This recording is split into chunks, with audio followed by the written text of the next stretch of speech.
Pernahkah engkau merasa hampa di tengah dunia yang terlihat begitu ramai dan bercahaya? Di sekelilingmu ada tawa, ada obrolan, ada kesibukan. Namun di dalam dadamu ada ruang kosong yang tak bisa kau jelaskan. Engkau tersenyum di hadapan manusia. Engkau tampak baik-baik saja. Tak ada yang tahu bahwa ketika malam datang dan dunia mulai sunyi, jiwamu justru menangis dalam diam. Tangisan itu tidak bersuara, tidak meminta belas kasihan, namun ia berat, menyesakkan, seolah ada sesuatu yang hilang, tapi engkau tak tahu apa namanya. Saudaraku, engkau mengenal nama Tuhan, engkau tahu cara menyebutnya, engkau tahu doa-doa, ayat-ayat, dan nasihat-nasihat.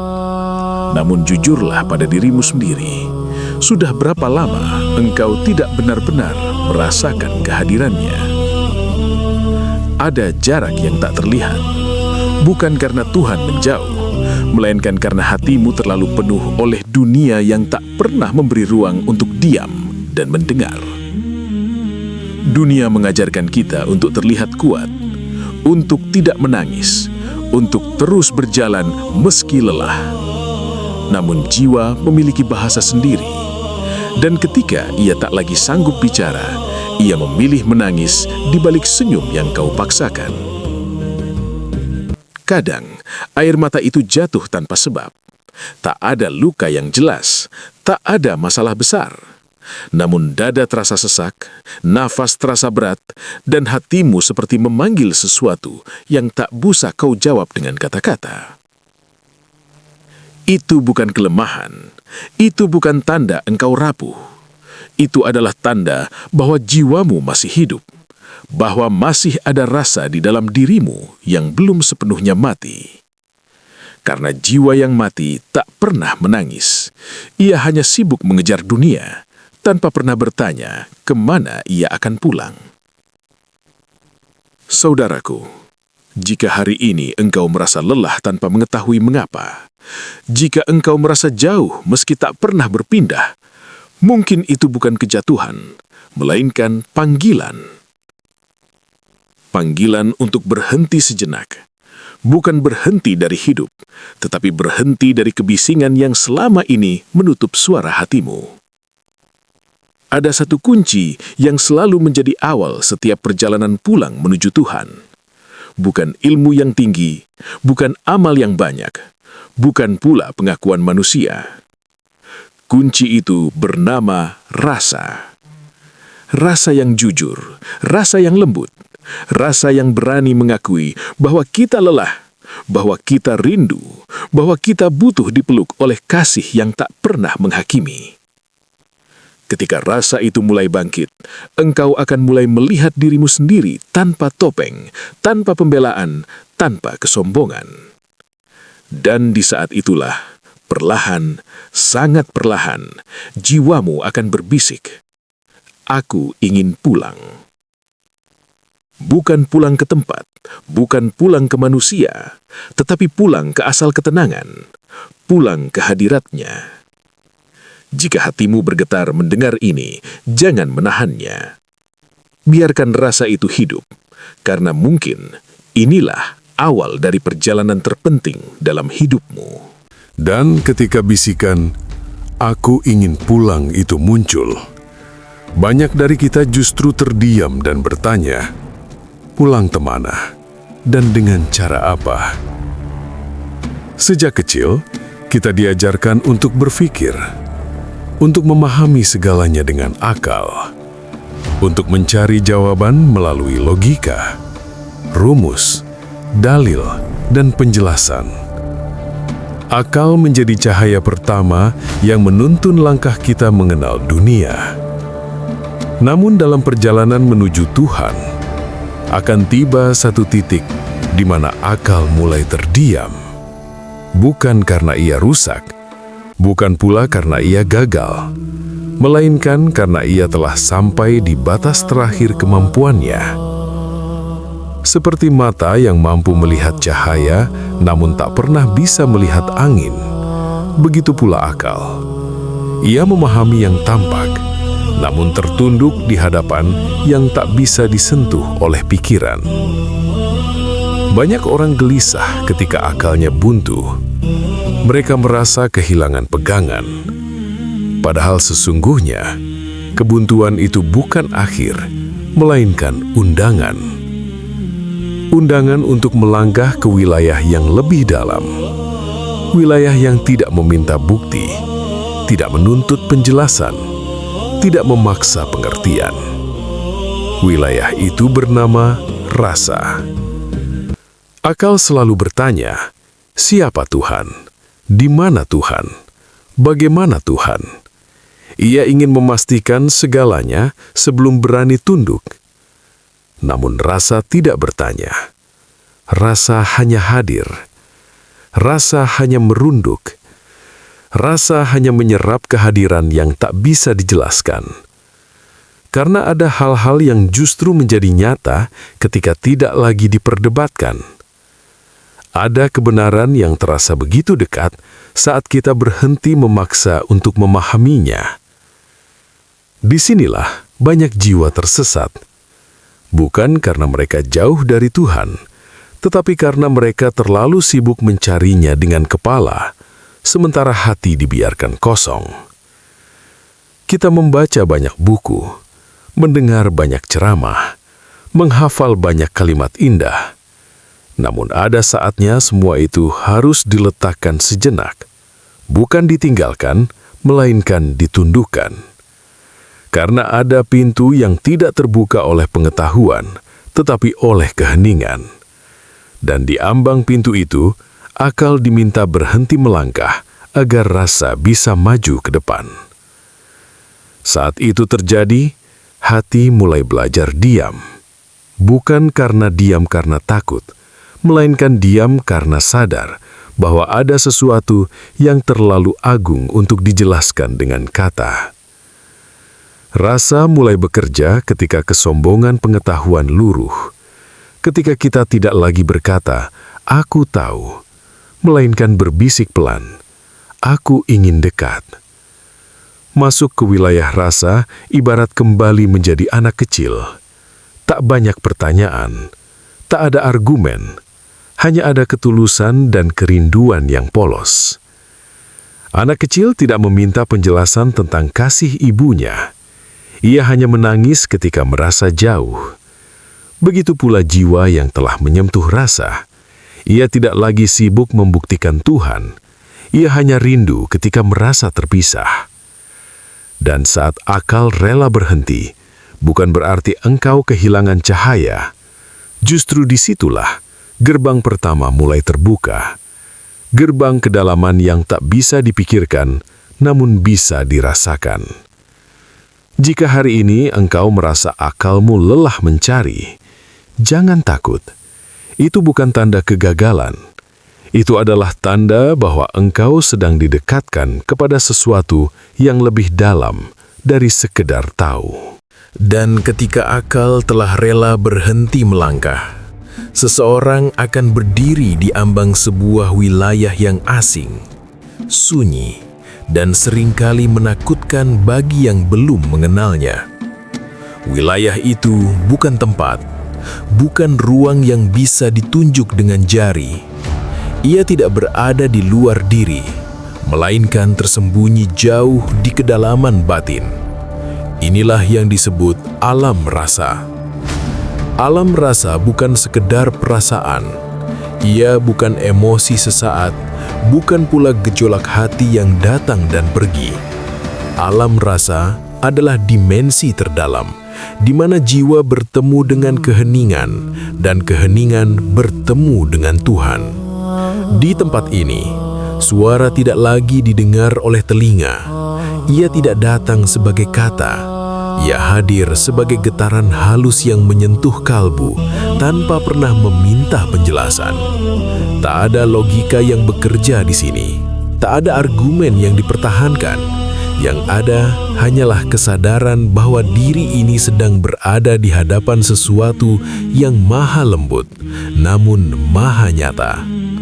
Alam rasa mengajarkan satu hal penting, bahwa yang paling dalam tidak perlu dibicarakan, cukup dihadirkan.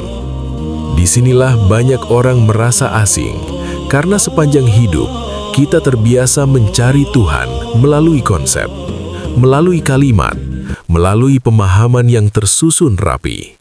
Padahal, ada wilayah di mana semua konsep harus dilepaskan. Bukan karena salah, tetapi karena terlalu berat untuk dibawa masuk.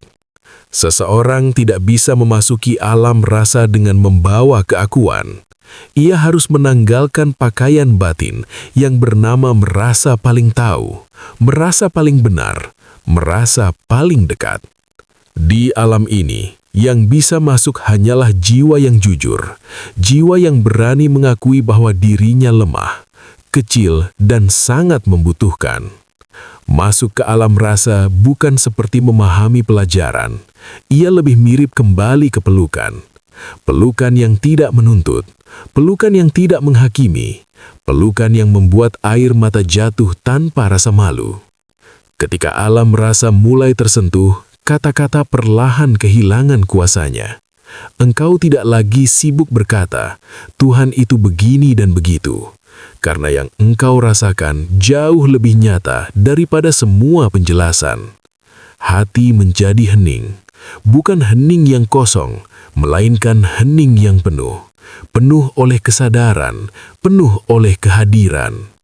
Dalam keheningan itu tidak ada tuntutan, tidak ada permintaan berlebihan, hanya ada keberadaan, hanya ada rasa bahwa engkau sedang dilihat, didengar, dan dicintai. Alam rasa bukan tujuan akhir, ia adalah gerbang, gerbang menuju kedekatan yang tidak bisa dicapai oleh langkah yang tergesa.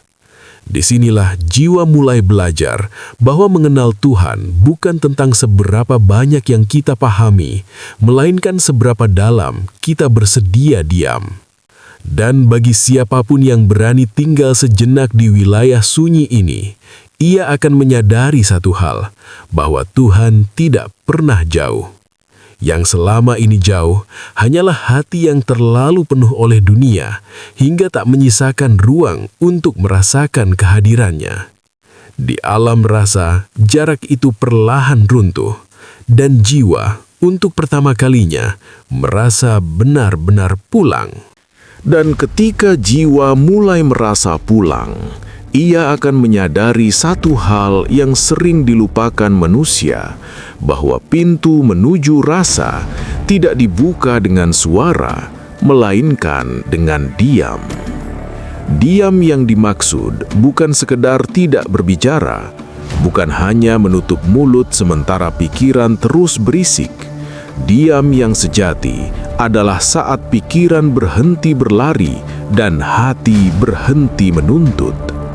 Kita hidup di dunia yang hampir tak pernah sunyi.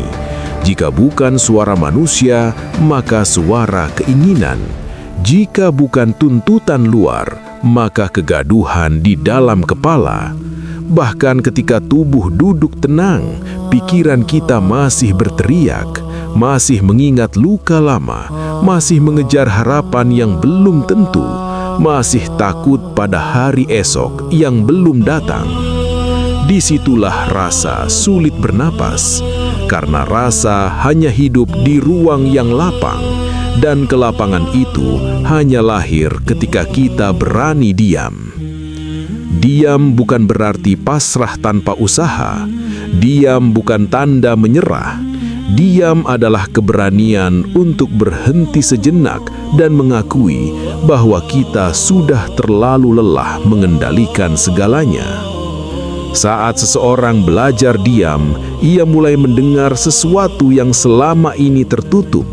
Bukan suara dari luar, melainkan getaran halus dari dalam dada.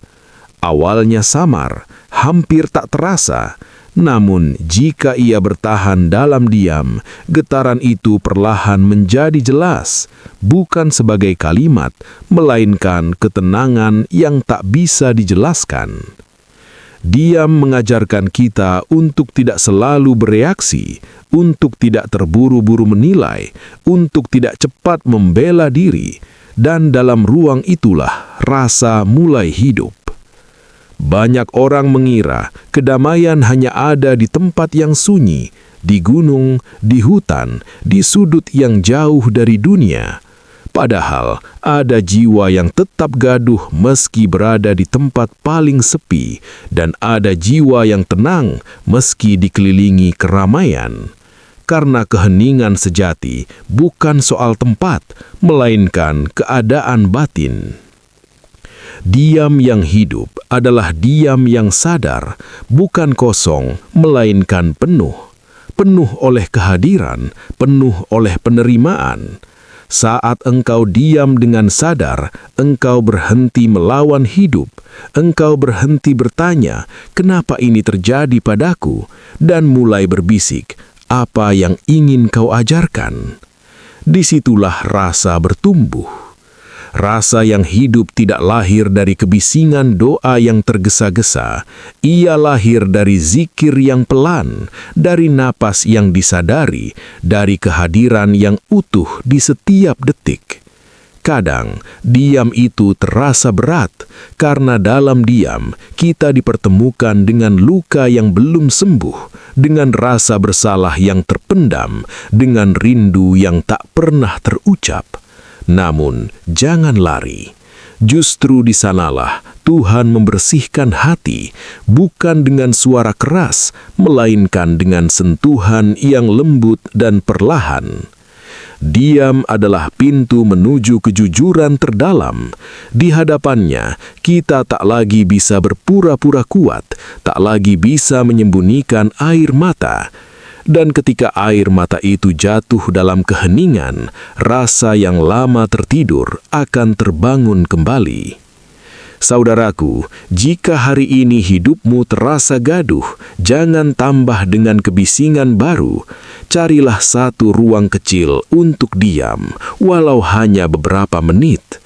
Tarik napas, heningkan pikiran, biarkan hatimu hadir sepenuhnya.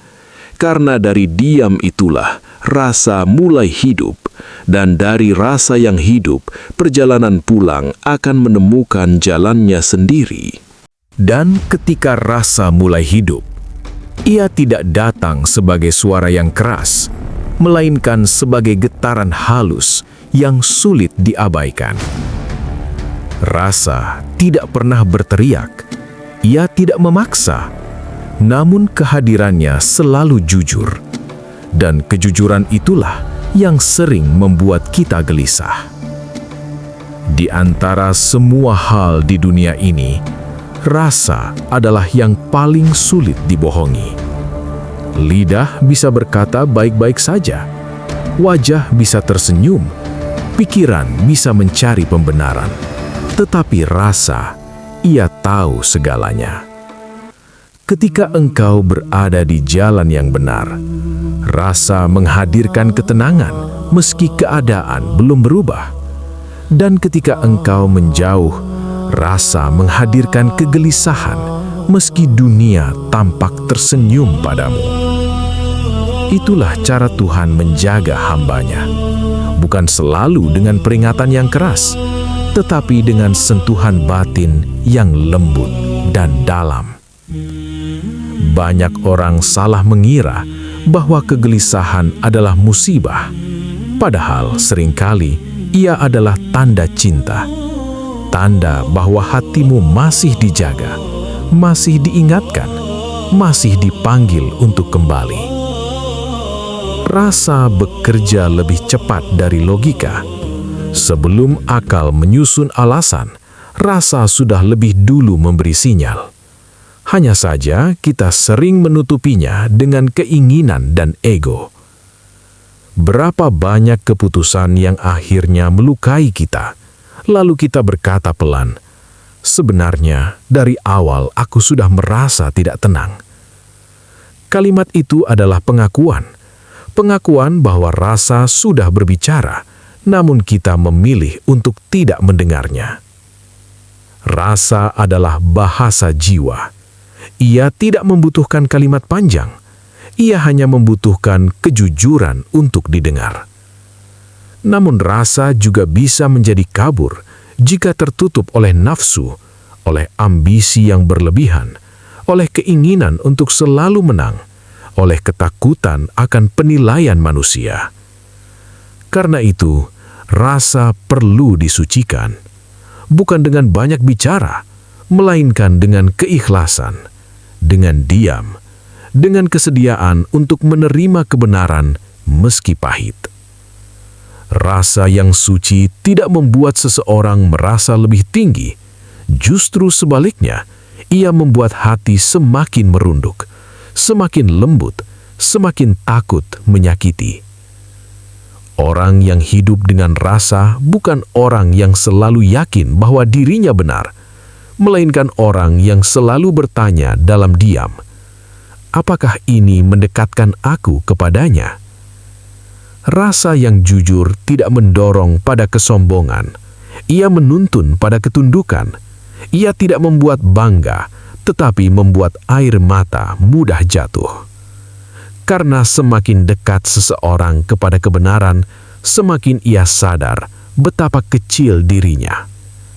Jika suatu hari engkau merasa hatimu berat setelah melakukan sesuatu, jangan buru-buru menghibur diri.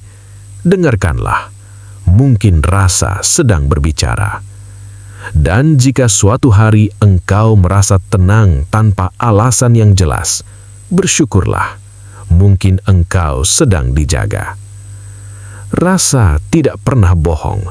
Ia mungkin terluka, ia mungkin diabaikan, namun ia tidak pernah menipu. Dan selama engkau masih bisa merasakan gelisah karena salah dan tenang karena benar, itu berarti cahaya belum sepenuhnya padam di dalam dirimu. Jagalah rasa itu, rawat dengan kejujuran. Jangan paksa ia diam demi kenyamanan sesaat, karena rasa yang jujur adalah kompas paling setia dalam perjalanan pulang. Ia mungkin tidak menjanjikan jalan yang mudah, tetapi ia selalu menuntun ke arah yang benar. Dan ketika kompas itu menuntun ke arah yang benar, seringkali langkah pertama bukanlah senyum, melainkan air mata. Tangisan jiwa bukan tanda kelemahan. Ia adalah tanda bahwa hati masih hidup, masih peka, masih mampu merasakan sentuhan langit di tengah kerasnya dunia. Ada tangis yang tidak terdengar oleh siapapun, tidak jatuh sebagai suara, tidak mengalir sebagai isak. Ia hanya menggumpal di dada, menyesakan, namun sekaligus melegakan. Itulah tangis yang membangunkan jiwa. Tangis ini tidak lahir dari keluhan, melainkan dari kesadaran. Kesadaran bahwa selama ini kita terlalu jauh berlari, terlalu sibuk mengejar, hingga lupa berhenti dan mendengar. Ketika Allah ingin membangunkan hambanya, Dia tidak selalu mengguncangkan dengan musibah. Kadang, Dia cukup melembutkan hati, lalu membiarkannya menangis dalam diam. Air mata itu membersihkan debu yang menutupi batin, debu kesombongan, debu merasa cukup, debu merasa aman tanpanya. Tangisan jiwa adalah pintu taubat yang dibuka tanpa paksaan. Tidak ada ceramah panjang, tidak ada ancaman keras. Hanya rasa haru yang tiba-tiba hadir tanpa sebab yang jelas. Engkau mungkin sedang duduk sendiri, atau berjalan di tengah keramaian, atau bahkan tertawa bersama orang lain. Namun, tiba-tiba dadamu bergetar, matamu basah, dan hatimu berkata pelan, "Aku rindu pulang." Itulah panggilan yang lembut, panggilan yang tidak memalukan, tidak menghakimi, tidak membuka aib. hanya mengajak kembali dengan penuh kasih. Tangisan seperti ini tidak meminta disaksikan. Ia hanya ingin diterima, diakui, dan diresapi. Karena pada saat itulah hati sedang dibersihkan, diperbaiki, diluruskan kembali ke arahnya. Banyak orang takut menangis, mengira air mata adalah tanda runtuh. Padahal seringkali itulah tanda hati sedang dibangun ulang. Allah tidak merusak hati hambanya, Dia memperbaikinya. Dan proses perbaikan itu kadang memang terasa perih. Tangisan jiwa bukan tentang masa lalu yang disesali, tetapi tentang masa depan yang ingin diselamatkan. Saat air mata jatuh karena ingat Allah, itulah saat jiwa sedang disentuh langsung oleh rahmat-Nya.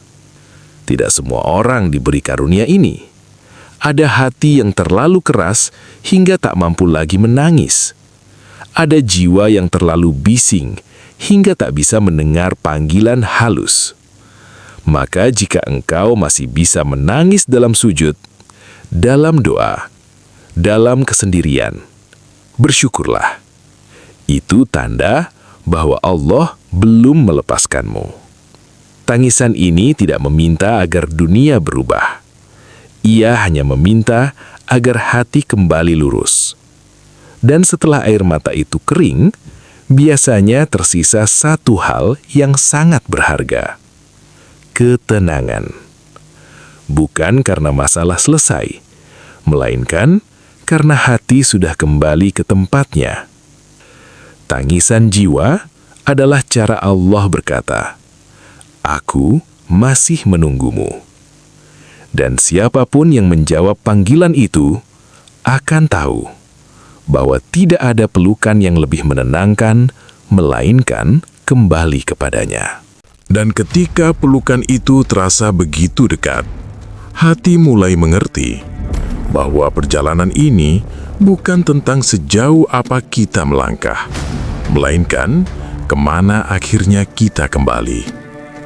Rasa yang telah dibersihkan tidak lagi bingung mencari arah. Ia tenang, ia lembut, ia tahu kemana harus pulang. Pulang bukan berarti dunia berhenti. Masalah tidak langsung hilang. Luka mungkin masih ada. Namun kini, hati berjalan tanpa beban yang sama. Karena rasa sudah menemukan tempat bersandar. Rasa yang menuntun pulang tidak memaksa langkah menjadi sempurna. Ia hanya meminta satu hal, kejujuran. Jujur mengakui lelah. Jujur mengakui salah. Jujur mengakui bahwa kita membutuhkan Allah lebih dari apapun. Dalam perjalanan pulang ini, engkau tidak dituntut menjadi orang suci. Engkau hanya diminta untuk tidak lagi berpaling ketika hatimu dipanggil. Ada hari-hari di mana engkau masih terjatuh, masih lalai, masih lupa. Namun rasa yang hidup akan selalu mengingatkan dengan lembut. Bangkitlah, arahmu bukan ke sana. Itulah rahmat terbesar, bukan hidup tanpa dosa, melainkan hati yang tidak betah berlama-lama dalam dosa. Rasa yang menuntun pulang mengajarkan satu hikmah penting, bahwa Allah tidak menunggu kesempurnaan, Dia menunggu kembalinya hati. Setiap langkah kecil menujunya lebih berarti daripada lari jauh tanpa arah. Maka jangan remehkan getaran halus di dadamu. Jangan abaikan bisikan yang membuatmu ingin berubah. Karena bisa jadi, itulah cahaya terakhir yang sedang menunjukkan jalan pulang. Perjalanan ini sunyi, seringkali tidak dipahami orang lain. Namun rasa tidak membutuhkan penonton. Ia hanya membutuhkan keberanian untuk setia pada kebenaran. Dan ketika suatu hari, engkau mampu tersenyum tanpa harus membuktikan apapun, mampu diam tanpa merasa kalah, mampu sendiri tanpa merasa sepi. Disitulah engkau tahu, rasa telah menuntunmu pulang. pulang ke hati yang tenang, pulang ke jiwa yang lurus, pulang ke Allah tanpa banyak alasan. Jika narasi ini pernah menyentuh hatimu, jika satu kalimat saja membuat dadamu bergetar dan matamu berkaca-kaca, itu bukan kebetulan. Itu tanda rasa di dalam dirimu sedang dibangunkan. Mari rawat rasa itu bersama, dengan saling menguatkan, dengan saling mengingatkan.